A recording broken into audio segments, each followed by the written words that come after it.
All right, well, welcome back to this episode of After Hours Ag. Today we are out at the Big Iron Farm Show doing a few podcasts, and I roped in a couple of my cousins that farm out by Medina to do a podcast with me. Today we have August Heupel and Jeremiah Heupel. Obviously, you can tell that my last name is not the same as theirs, so my mom and their dad are brother and sister. And funny enough, we're all from Medina, and we didn't farm together at all. Nope. So why don't we start? Why don't you start and tell us a little bit about your farm? Just kind of when did it start? How many generations has it passed through? Sure. It started in 1899. Jeremiah and I are fifth generation. We're active on the farm. My father is fourth, still active, and then I have some young kids that are number six. So corn, soybeans, wheat, alfalfa, backgrounding feedlot, cow-calf operation. So that kind of encompasses everything. Yeah. So for those people that have no idea what a cow-calf operation is, what is different about that compared to other types of cattle or operations? Sure. Cow-calf is mother cows, and they are out on pasture in the summertime where bulls breed the cows, and then springtime we have baby calves, and they run the following year through summer into fall, and then we sell feeder cattle, basically 600-700 pound cattle that way, and the mother cows stay, and that basically we call them the factory, so to speak. Sure. So culling to factory. For those of you that have no idea what that means is, they're probably getting made into dog food or something like that. They're very old and very tough. Yeah, at that point. when they reach their end of productive life, they head on in down the chain. Yeah. So you said 1899 is when you guys started there. Now, were you ever at a different farm than the original farmstead? Do you know? Nope. We are homesteaded where we came in off the ship.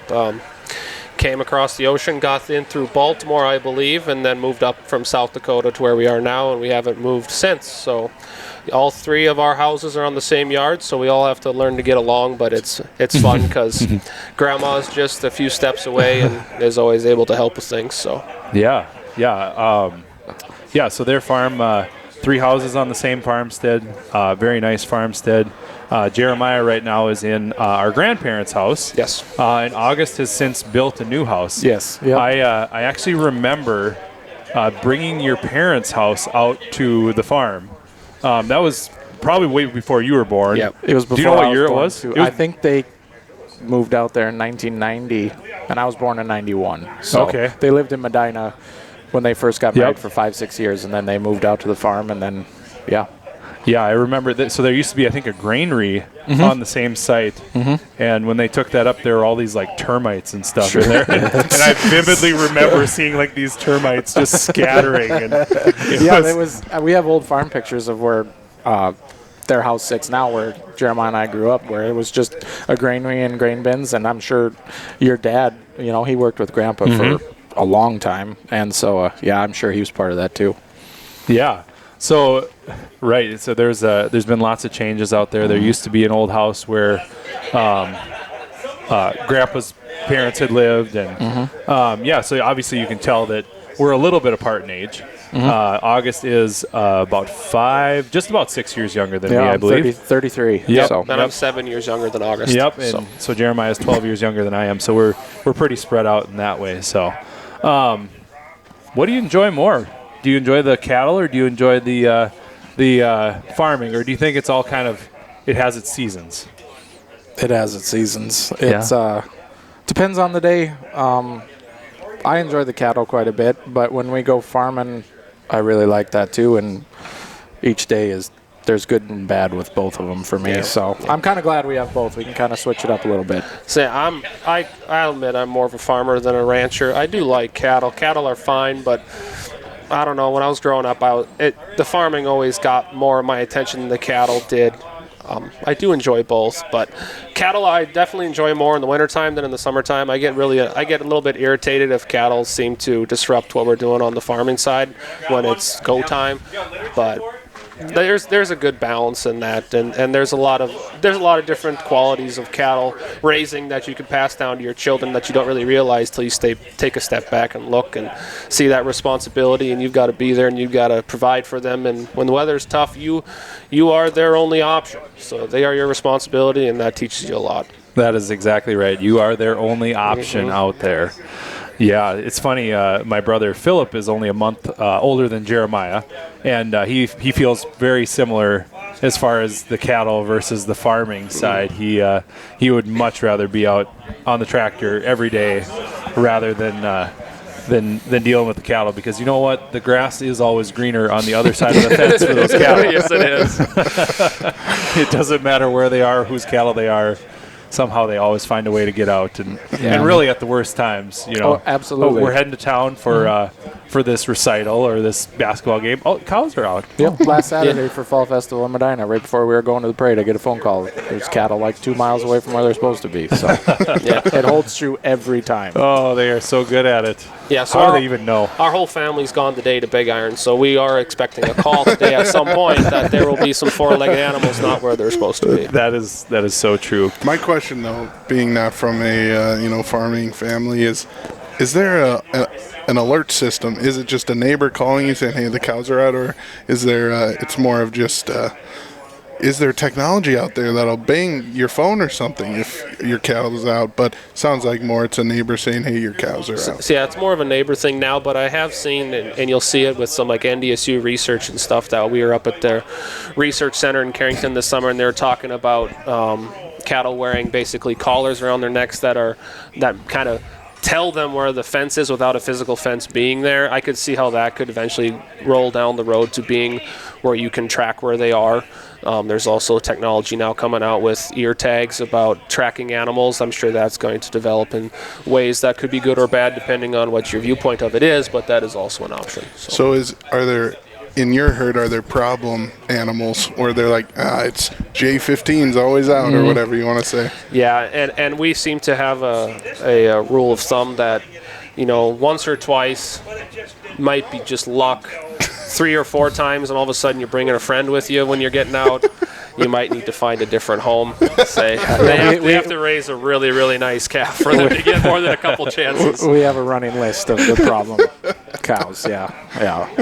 Yeah, I think to take that one step further, I can't remember any times on my parents' farm where like the system of the neighbors telling you, or like you kind of know where they're going to be in the first place. Yep. And you're doing it in the summer, you're doing a decent amount of driving anyway, kind of through your fields. And so I can't remember any really bad instances aside from the time it takes to get them back in. Yep. I can't really remember any cows dying or anything because they were out. It's usually, so I think that the barrier to entry, at least in our area, to having some of that technology would be, you would have to be pretty cheap, I think, to start investing in it.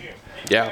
And just because they're at the edge of the fence, like the wind might be the wrong direction or the direction to get them to that side. So just because they're at the edge of the fence doesn't mean they want to get out. Right. Yeah. Yep. Yeah. It's just good neighbors. So any leveling up with that technology I could see be really like the people that have the high dollar registered cattle that are producing these high dollar bulls. They might need to take that extra step to know where their cattle are, because there's always someone out there with bad intentions that you could run into. But other than that, on a commercial cow calf operation, I would say neighbors are your best source for keeping everything where they need to be. Right. Yeah. So you guys have a cow calf pair operation. Have you guys ever had other types of livestock, or can you remember the last time that the farm itself has had other types of livestock?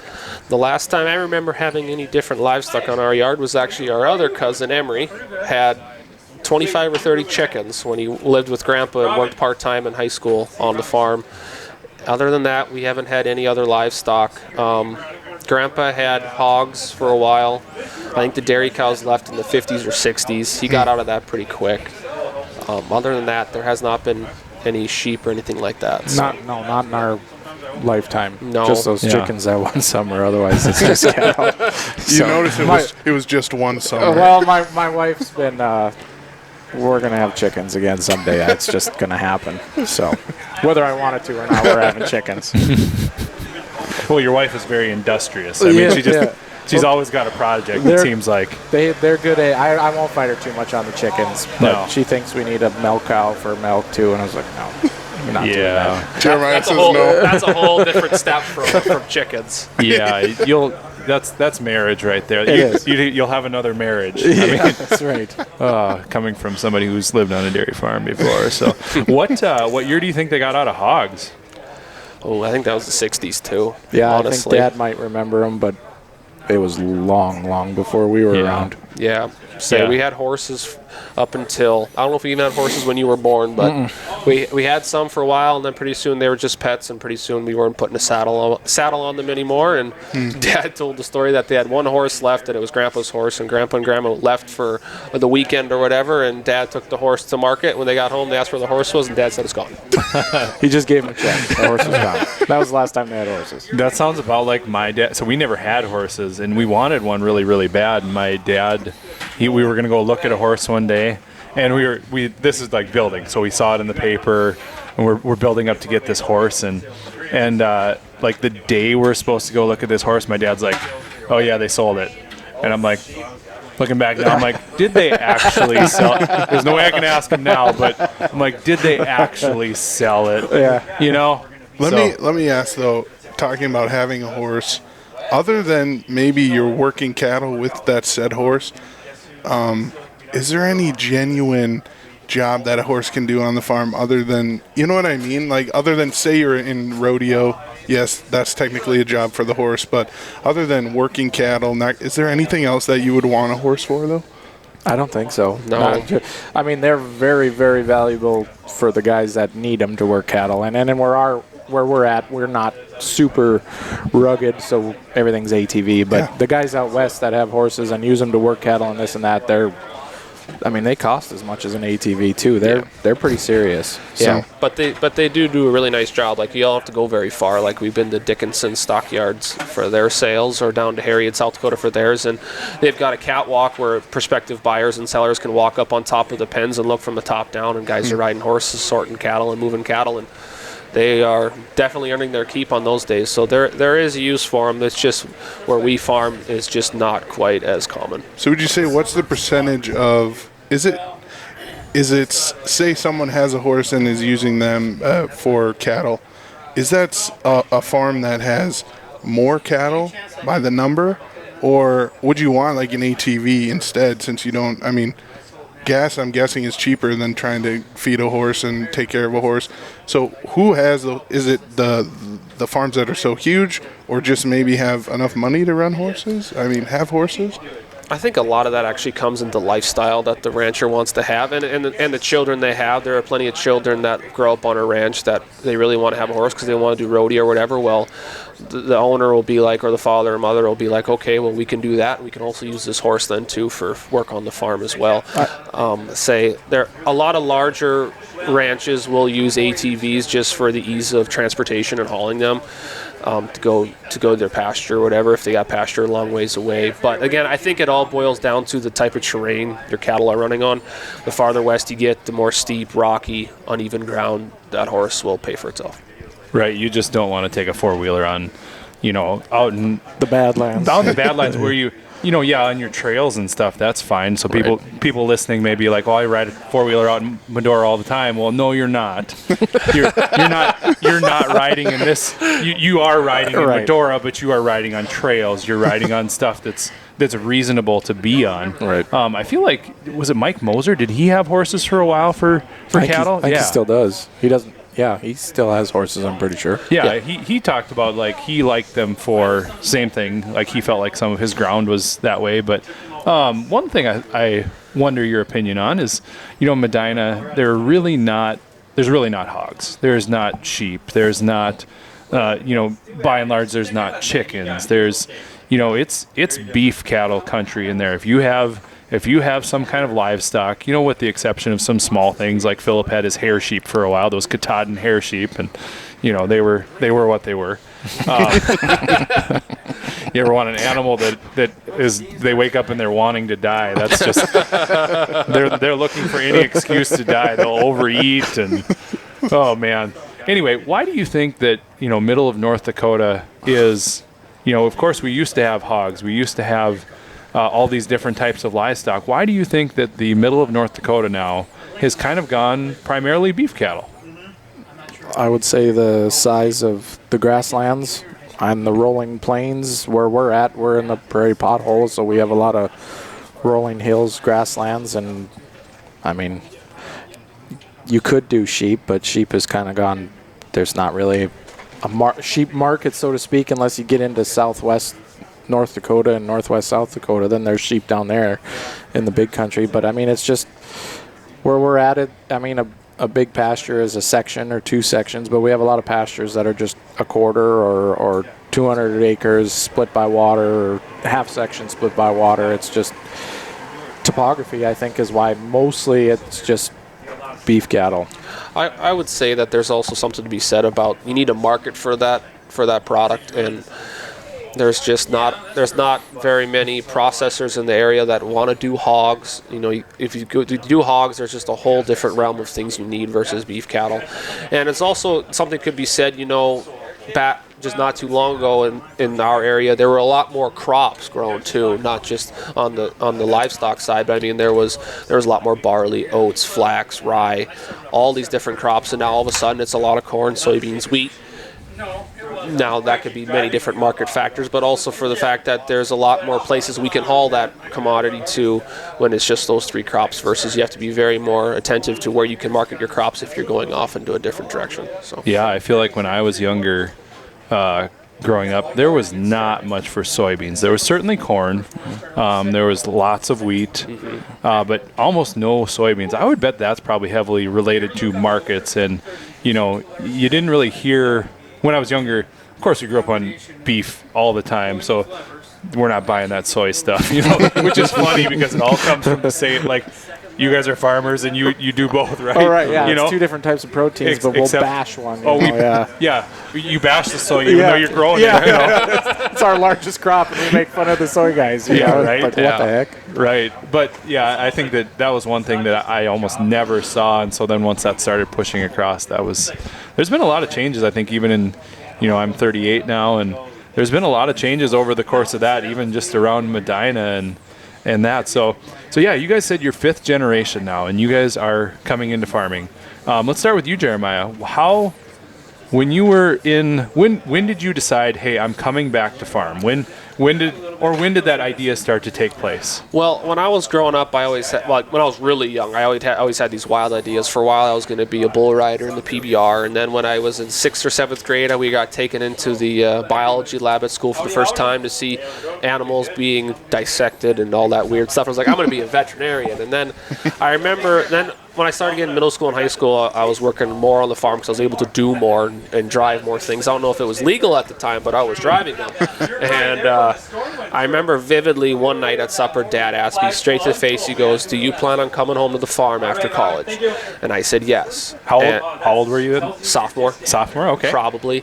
And I can remember that vividly because I was at a time where our farm was starting to grow just based off of what the markets were doing at that time. And there was opportunities to be had. So he is already planning on how do I make space for not just one boy but two on the farm. So I appreciate that very much looking back. But that's when I first remember realizing that that's what I want my future to be, and it's just kind of been a rolling plan ever since. Yeah, so you'd have been about a sophomore at that time. You'd have been probably your second year at BSC? Well, you're out of college by then. Oh, you're out of college by then. Yeah, he was out when I was a 7th grader, he got done with college. Wow. Okay.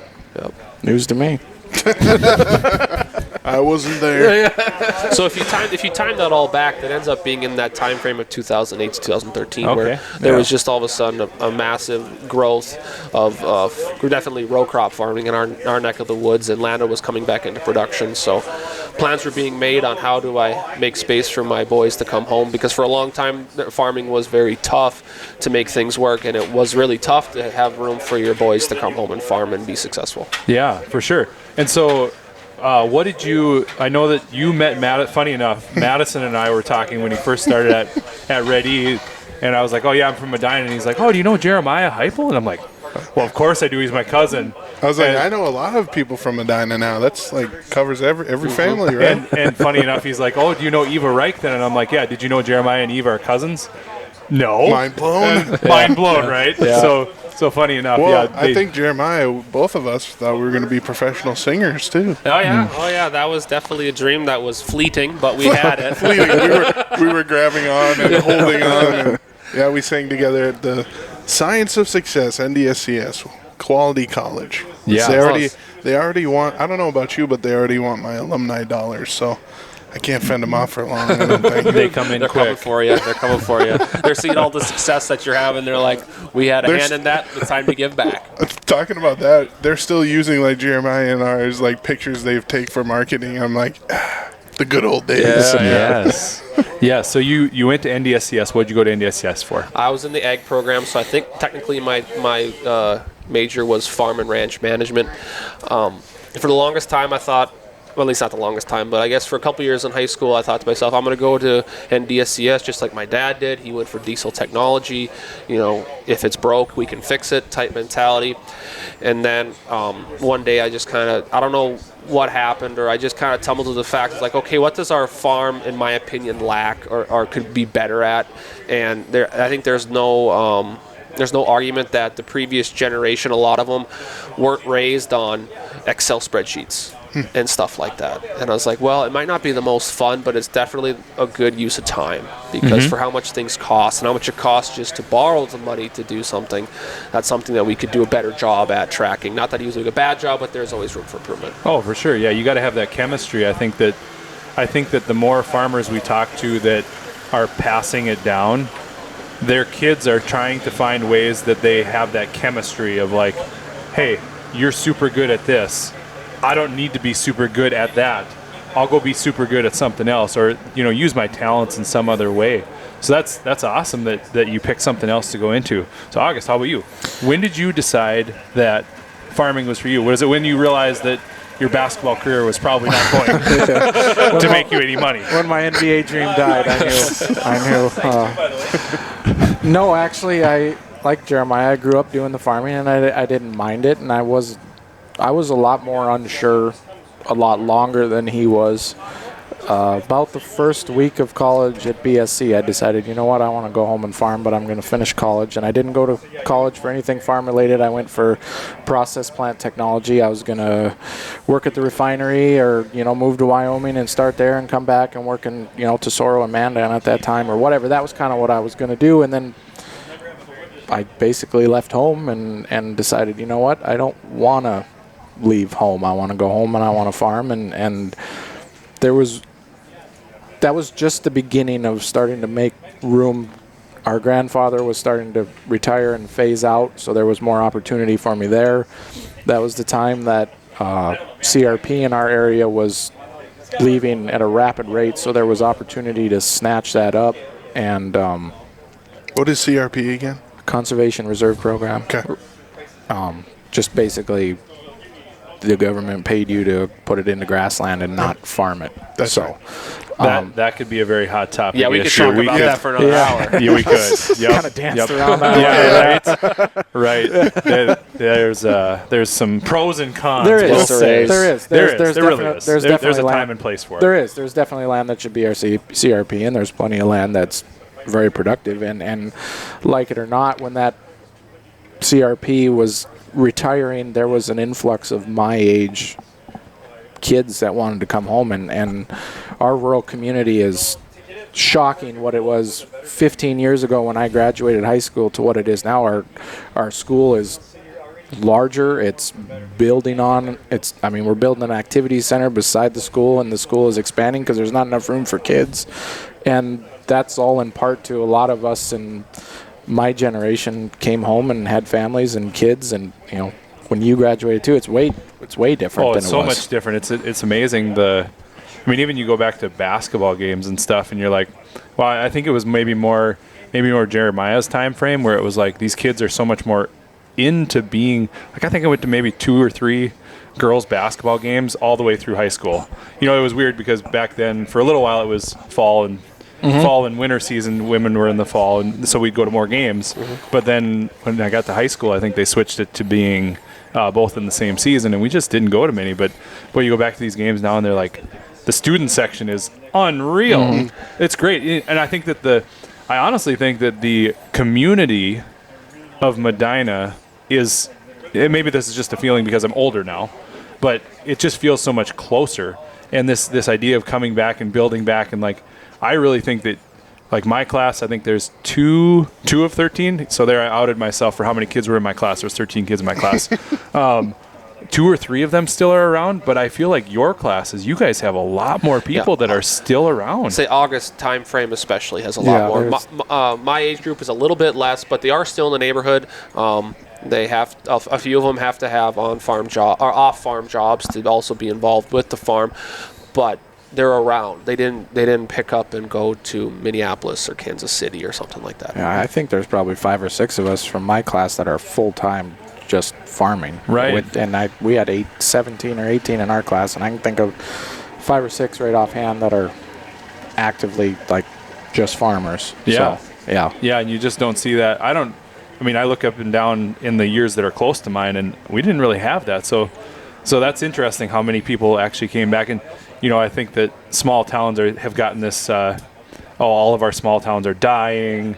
And to some point that is kind of true, but you do see your places like Medina. Few others, that are, Pingree, I think, has grown too because of the influx of more people from Jamestown and people that want the smaller school, smaller lifestyle. And I think, not to get too far off into the weeds, but I also think that was also kind of given a little bit of a nudge when the COVID-19 thing happened. People just were like, we need to get away a little bit and just go back to our roots, so to speak. And they realized that how much they like their old hometown, and you know what, maybe I can commute 20 miles or 30 miles. Yeah. And then I might feel that my child is maybe doing better in a smaller setting versus a larger setting, which isn't for everybody, but I think that also had a large part in the regrowth and revamping of a lot of rural towns in North Dakota. So. Yeah, I think that process is still evolving right now.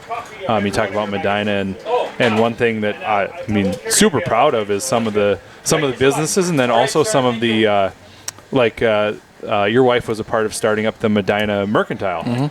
And what that is it's basically a farmer's market.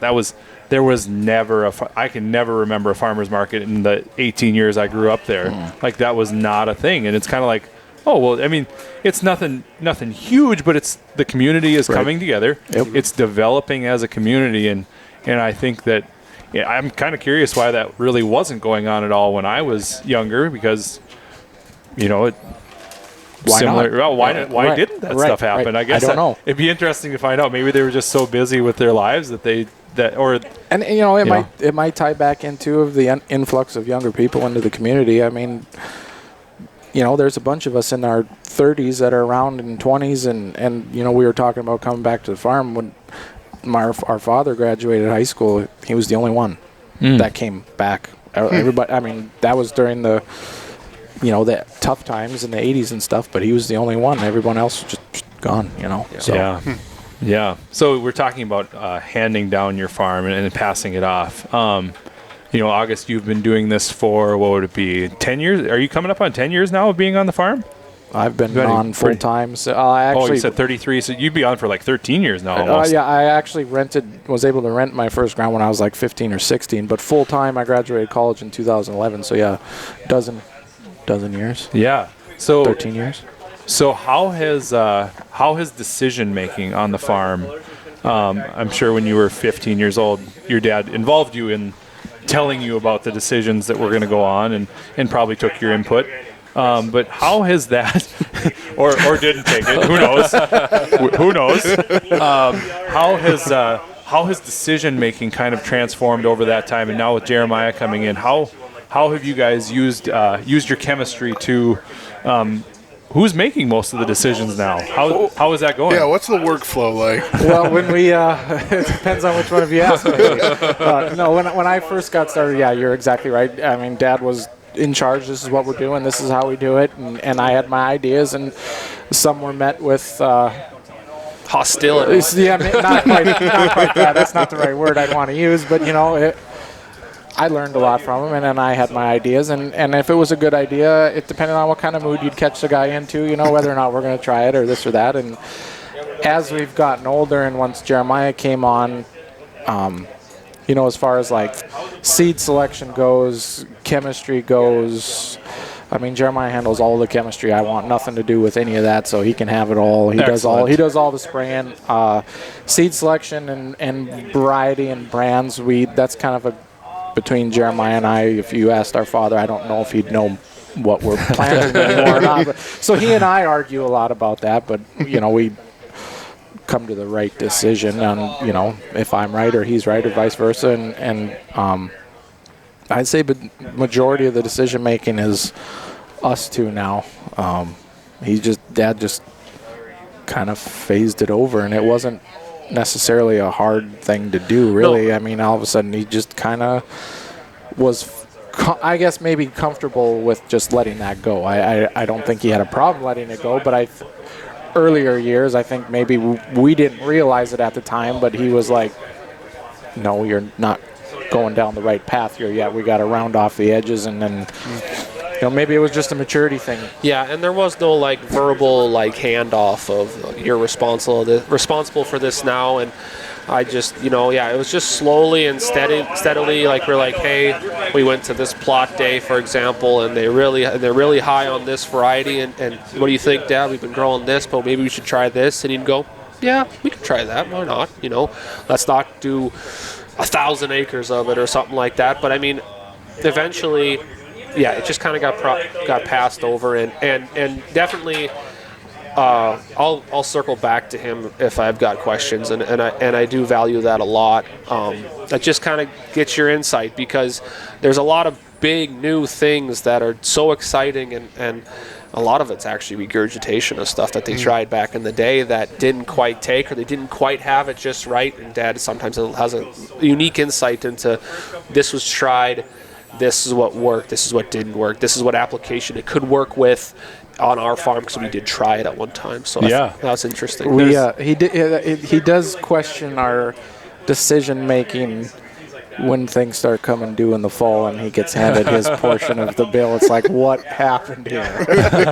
Well, this is what happened. He's like, you got to break it down for me. I want to see what I spent my money on. This is what it costs. Yeah. So hopefully when you break down the how things yielded and the returns, hopefully it's a bigger number than the expenses. That's right. Yeah. That's right. Yeah, it sounds like you guys are heavily using data too to run things. One perfect example of what you're saying there of they tried this way back in the day is strip tilling. When they first started doing strip tilling, it's an excellent idea, but they didn't have the GPS to be able to actually put it in the same row that you put it in the same furrow. So it was the kind of thing that had to be looped back around on, and of course doesn't work for everybody. But right, so that was like when cover crops became a big thing, 6, 8, 10 years ago. And Dad was like, we did this. We used to do this all the time. It wasn't quite as in depth. It wasn't 12 species or this or that, but it was 3 or 4. It was oats and clovers and stuff like that for haylage or for hay. But the concept was the same. And the challenges were the same of how do you get it seeded correctly so you have a good stand, and then you don't have a weed problem that could happen if you don't necessarily do it as well as it could have been. Yeah. So we've been talking about what you guys are doing on your farm and things that have already been tried. And one question I like to ask people about is what are some things, or what's something at least, what's something that you guys have been, maybe not necessarily you guys, but the Heupel farm has been an early adopter for, or something that you guys got first, one of the first people in the county to try out or do, or what's something that you guys have been on the cutting edge of, or tried to be the cutting edge of? I don't know if it's cutting edge, but I know that Dad has mentioned it many times with pride, and it always kind of makes me smile, is is he was very prideful that we were one of 2 farms with the first John Deere 4-wheel drive tractors. The 70-20 4-wheel drive tractor was us and a neighbor. Yes. The neighbor had a 75-20, which is like 25 or 50 horsepower more. Wasn't that in like the 70s or something? Yeah. And they were just tickled pink because all of a sudden you could pull considerably more than you could with the 40-20 with the 70-20, and you got articulation and it had a PTO with it, and you could really pack silage with it when you stuck the blade on the front. So that's something that he was definitely proud of for a long time. And the thing that came to my mind, and I don't know, it's nothing new or cutting edge or anything, but 2019-20, we had a lot of PP acres, and we had a couple fields that were bare through summer, and we were concerned about wintertime, leaving them bare, we didn't want runoff, erosion, all that stuff. I was like, well, let's go seed some rye, and our first intention was, well, let's just seed rye to hold the ground down for over wintertime, springtime runoff. We seed the rye, and it got really, really dry that spring, and we thought, well, okay, well, it did its job, but then we caught a rain, and that rye grew, and we thought, okay, well, let's take it for silage. So we had a heck of a silage crop, and it was a dry spring, and we were like, oh, well, this was, we're looking pretty smart. We got a lot of our feed put up before anybody else has even thought about chopping anything. And I was like, well, you know what, we're right on the edge.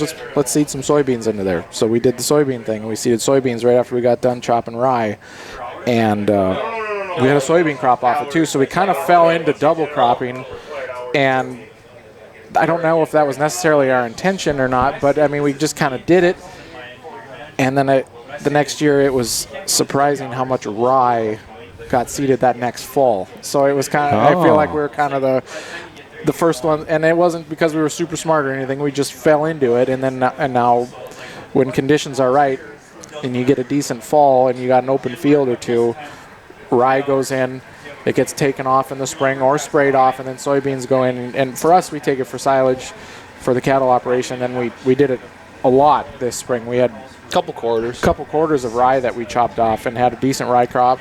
And the second I got done in the chopper, he was in with the planter, and the soybeans came in, and we double cropped. And it's kind of a lucrative little gig. Yeah. It's kind of cool. So yeah, for those maybe that are listening in other portions of the world, or we actually amazingly on this podcast we have people in like Germany listening, and one thing about North Dakota is for the most part you get one set of crops. Yeah, we're not a double crop climate. We are. If those last crops you were hoping that the white combine, aka snow, is not coming through. Snow and hail. Snow and hail. Yeah. So to double crop up here, that is impressive. Are rye and soybeans, are they complementary in the things that they take from the soil? I don't know necessarily on a fertility standpoint, but I think they're very complementary for the fact that in the fall you seed the rye, you get a good stand, it'll hold the ground over winter, and the next spring, as long as you have an okay amount of moisture, that rye will take off and it will choke out weeds. Really, and whatever weeds don't get choked off, for our personal interest, we get to chop those weeds off, whatever are there. They never go to seed. They go to the silage pile, they get heated up, they become cow food. And then when I go in with the planter, there's no weeds, and there's very little residue. There's the stubble, but there's not thick mats of residue from last spring or anything like that, or any mud clods from doing fall tillage. So it's a pretty decent condition to seed into, and that also helps set up the rest of the soybean crop on a weed control perspective. Yeah. So we're talking about things that you guys have tried. What is something? If you could try something out, you don't have to mortgage your farm, you don't have to mortgage this year's yield. Is there anything or multiple things that you would like to try on the farm to see if it would be better, see if it would be worth it? Is there anything like that you can think of that you don't have to stake anything on it, but it sounds like you try a lot of those things. You try small portions, but is there anything you can think of right now that you'd be interested to try? I don't know necessarily on actually the farming practices itself to try. We have some fields that could use strip till, and there's some fields that we farm that would not, I don't think, be a solution for us. But one of the things I would like to try a little bit more in depth, and it's always kind of scary for a farmer, is getting someone more involved with grain and livestock marketing. Some people, I know of some farms that will outsource marketing very aggressively, where because they just feel that they're an emotional person, they can't make rational decisions on a consistent basis to get their products sold. That is interesting to me, but it's also very scary to me, giving up control on the sale of what I use to put food on the table for my family. So it's something that's very interesting. You hear it on the radio often. We have dabbled with different companies helping us make decisions on marketing, but it's just something that's interesting that I'm not quite comfortable yet to do. If it's my own checkbook. Yeah, right. You can be mad at yourself, but if you're mad at them, then It's entirely different. Yeah. For me, and I guess it's nothing crazy or cutting edge. It's out now, but I would like to jump into the See and Spray technology instead of waiting my turn, so to speak, where it's in my affordability price range. I'd like to just get in on that right now, because that just makes so much sense to me. It's just cool, you know. So and as far as like what Jeremiah was saying with outsourcing some of that marketing stuff, this is our second year now with a crop consultant, and so we, not necessarily on the marketing side, but on the crop consulting side, we've done that, looking for a second opinion, whatever, or even just having the peace of mind that a third party is looking at it and we're not, oh, that's fine, or that's no big deal. He's checking our fields once a week for us. We don't always get there because we are busy doing cattle things during the summertime too. And I remember the first crop report he sent to us in the spring, or it was shortly after we got done seeding. I got mad because it offended me, because he's like, well, this field has a problem, and this one has a problem, and this one has a problem.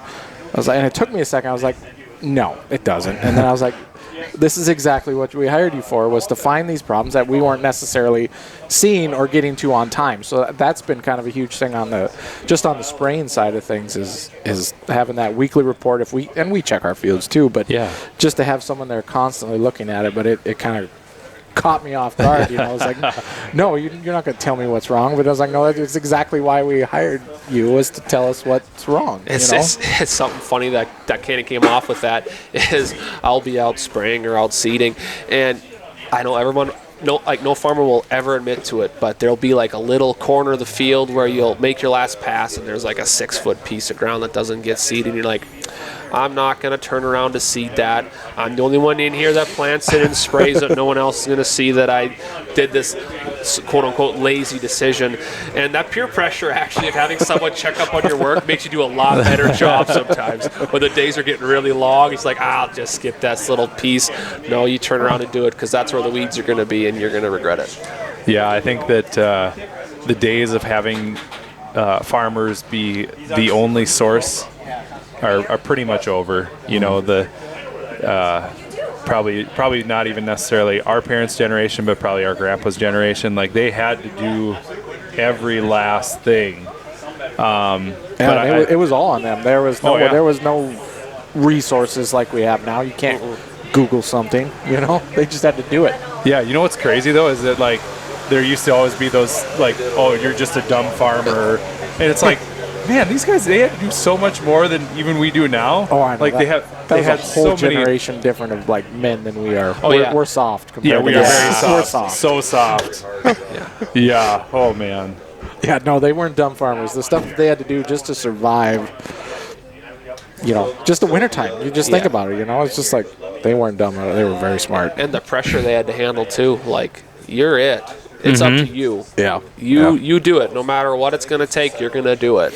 And that's something that, we definitely aren't used to nowadays, for sure. Right. Yeah. So we've had a few livestock producers on the pod, one from Montana, and we're always interested. We like to ask this question because when it comes down to livestock, people got opinions. And I want to ask both of you, and maybe both of you have a different answer, but what are some misconceptions that people, whether it be from a big city, that are commenting on social media about, that they just don't get? Can I start? Yeah, you go for it. You're triggering me a little bit. Hair stood up on the back of his nose. The whole cow farts thing drives me insane. You know what I mean? Like, cows are killing the environment. They absolutely are not. And we could really go off on a tangent here, so I'm going to try and not, I'm not going to bash plant-based protein or meat, but how much more natural is just straight beef. It is the purest source of plant-based. They eat the plants, it turns into protein. That's it. That's the only thing in there. You go ahead and look at the plant-based protein, your Beyond Meat.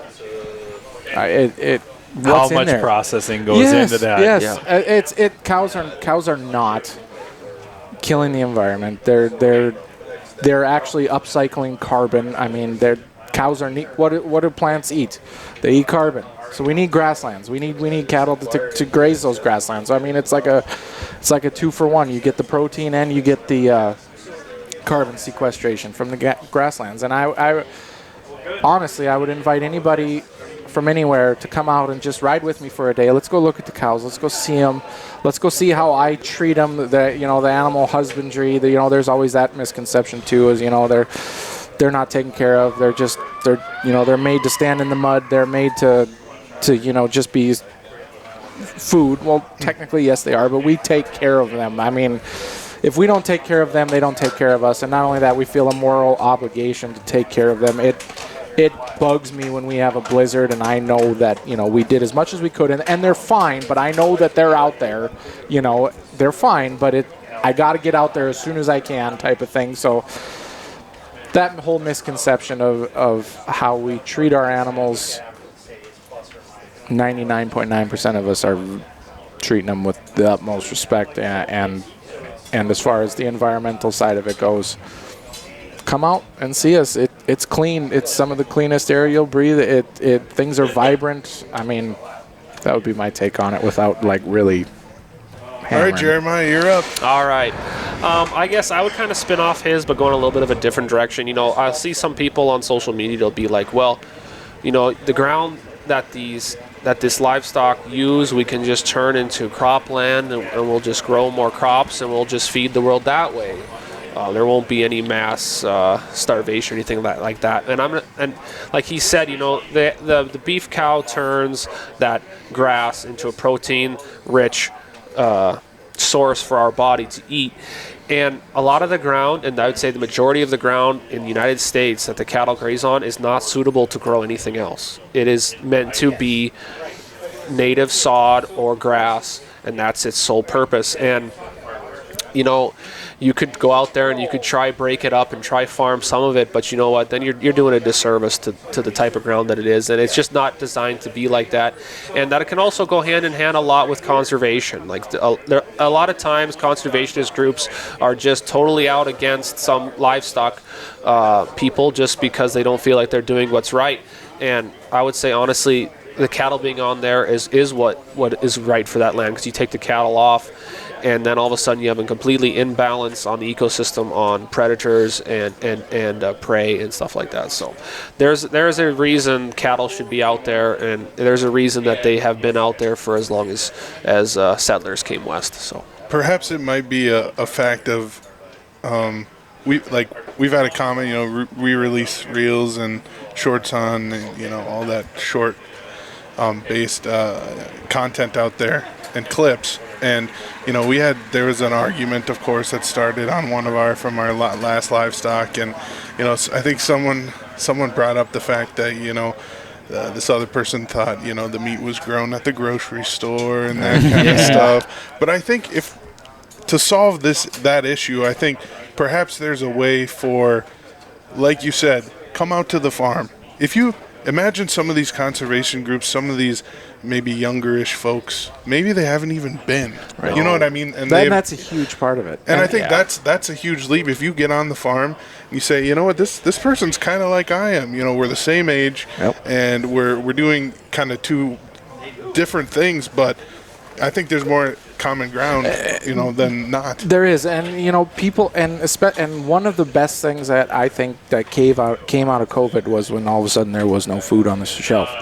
That the whole farm to table thing took off, and of course that's hard to do in major metro and all that stuff. But I mean, people wanted to know where their food's coming from. Why is it not here? And we're the same. I mean, we're the same with, I always think, why can't we just stick a barcode on this burger, on this, ground beef, for instance, or a QR code, scan it, Jeremiah and his wife's picture pop up. Hey, we raised this. You know, this is our family. You know, have like a 2-3 minute short on this is you know where it came from. We're a family. We have young kids. I mean, look at where we're at. It's not factory farming. You know, there's a good story, and we don't.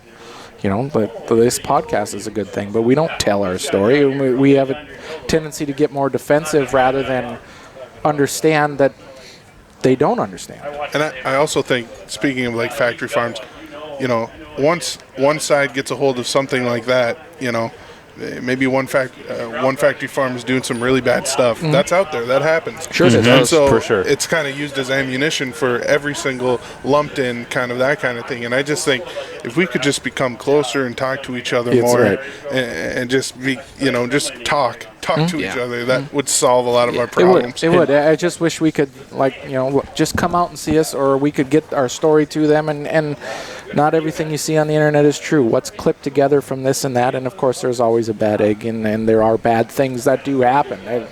Not denying that, but 99% of it is just family farms, younger people, older people, middle-aged people, just family farms, just trying to feed their family, trying to feed your family, and do the best that they can at it, because I feel like I have a moral obligation to do a good job, not just because it's good for me financially, but like Jeremiah said earlier, we're it for those cattle. Like, if they suffer, I don't want it to be because I'm just not caring, you know. Yeah. Or like, who's going to be out in the 30 below blizzard? Like, are you, like, you know, you're going to go, you're the last it, you're going out there to save them, you know, otherwise they're going to freeze. Like, yeah.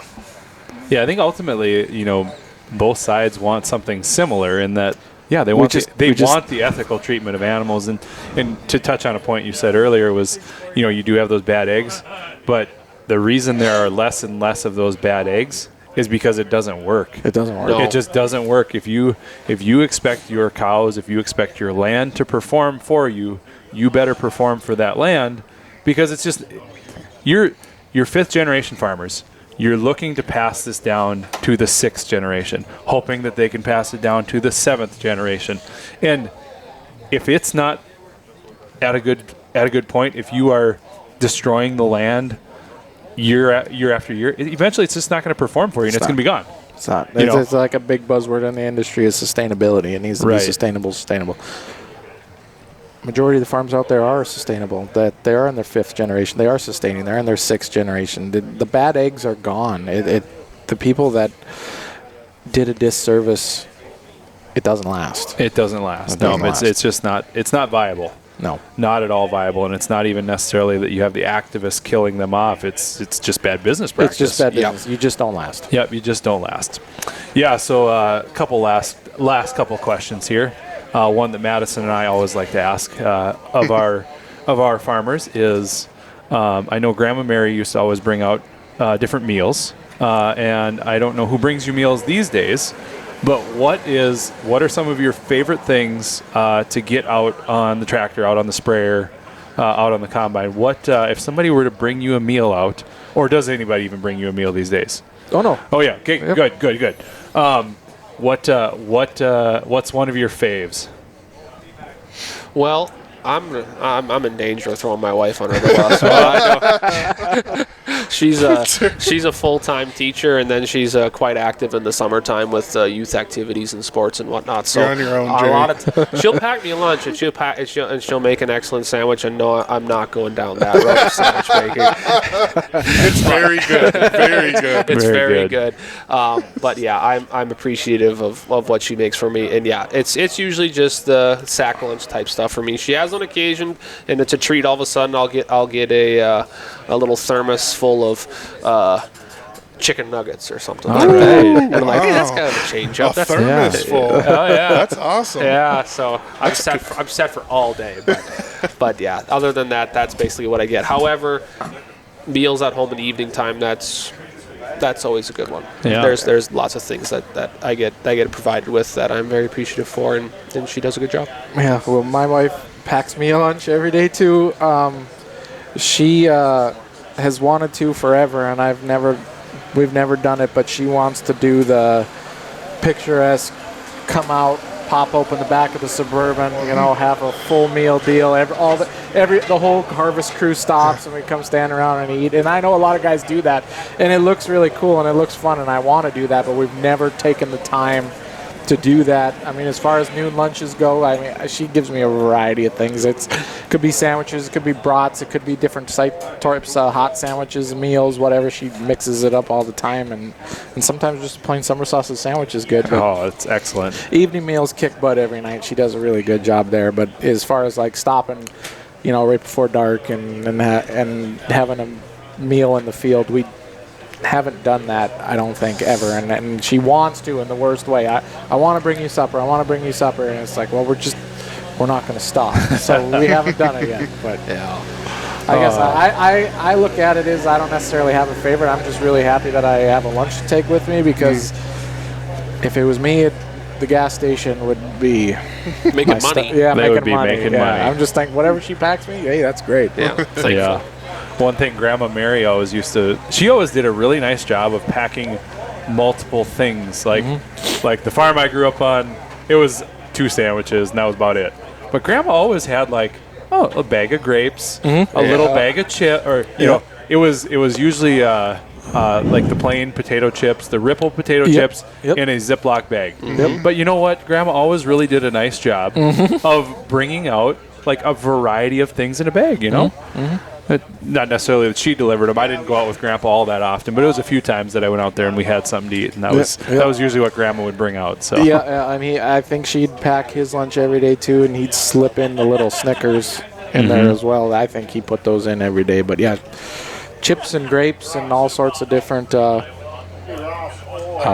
side dishes, we'll call them. Yeah, for sure. With them, both of your wives did not grow up on farms, correct? My wife, her dad had a small hobby farm outside of Jamestown. They had some sheep, they had some cattle, so she did learn some animal agriculture from that. But when she was probably,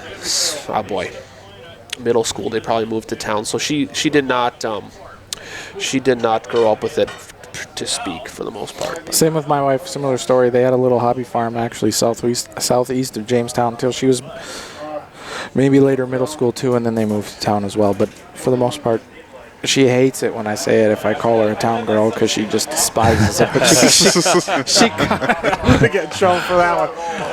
But she understood agriculture as well. I mean, she grew up, but they had bottle calves and a few cows, and they did the hobby farm thing too. So she wasn't just like thrown into it, so to speak. Right. All right, last question I have for you. Do you guys have any old stories about maybe any close calls that you have had? I definitely have plenty of them from the dairy farm, because we were pretty wild sometimes, I think. But since you guys have beef cattle and plenty of things like that, do you guys have any close calls that you've had? Obviously, I see that you both have all 10 digits on your hands, so so we're still good there. It's actually one of my close calls. So I just nothing so much cattle related. I've been kicked plenty of times. I actually got kicked in the chest once. That was my own doing because I was being impatient. Just grazed me, but that one could have been a bad one.